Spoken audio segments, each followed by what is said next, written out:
আসসালামু আলাইকুম। শেখ মোটরস থেকে আরো একটা ক্রয় আপডেট। ভাইয়ের নাম হচ্ছে কি ভাইয়া? আমার হচ্ছে ইমন। ইমন ভাই।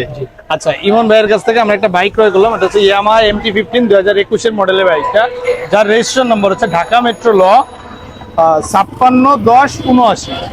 ভাই তো বিজনেস করেন না ভাই? হ্যাঁ ভাই। আচ্ছা, ভাই বিজনেস করে। ভাই হচ্ছে বাইকটা ক্রয় করছিল রুহুল আমিন, জি জি। মালিকের নাম রুহুল আমিন। আচ্ছা, রুহুল আমিন ভাইয়ের কাছ থেকে ভাই বাইকটা ক্রয় করেছিল। তো ভাই থেকে আমি বাইকটা ক্রয় করলাম। আজকে তারিখটা হচ্ছে কত তারিখ ভাই?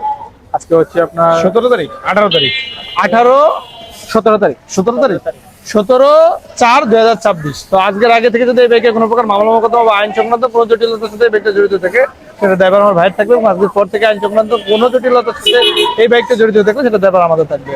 বাইকটা যেহেতু এখনো ডিজিটাল প্লেট উঠানো হয় নাই, মালিক ফিঙ্গারও দেয় নাই, তো এইটার দায়িত্ব, মালিকানার দায়িত্ব সম্পূর্ণ ভাইয়ের থাকবে। ঠিক আছে ভাই? জি জি ভাই। টাকা বুঝে পাইছেন ভাই? এই টাকা বুঝে গেছি। আপনি খুশি তো ভাই? কোনো ডিউ তো নাই ভাই? সমস্যা নাই। ঠিক আছে ভাই, আল্লাহ হাফেজ।